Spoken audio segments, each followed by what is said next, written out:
Welcome back. Now in this video, we are going to now take the episode that we just recreated and we're going to upload it to Blog Talk Radio to be part of our podcast.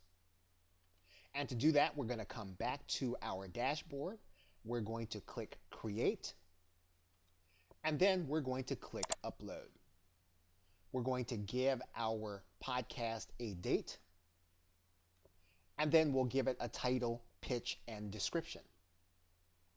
Now once we do that, we'll notice that there are some advanced options available. And one of the things that we can do with this particular podcast is we can actually add in a slideshow. We can also add in startup audio. Now in this particular case, we've actually already added in audio. So we will not need to use startup audio in this particular case. But what we can do is we can enhance the experience for people who are going to be listening to the episode on the Blog Talk Radio Network. And by doing that, we can add in images. So we can choose the number of files that we want to upload. So now, once we have our slideshow enabled, we are then going to use our promotion, because now that we're going to eventually connect this episode, which is edited, to iTunes, we now are free to promote it because it actually sounds the way we want it to sound.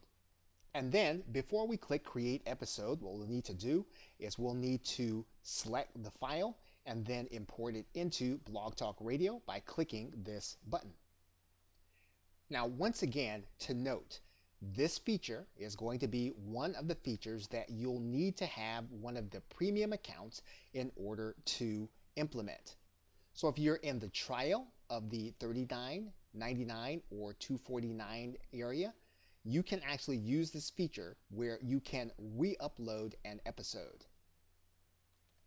So of course, once you have selected the file, you can then click the Create Episode button.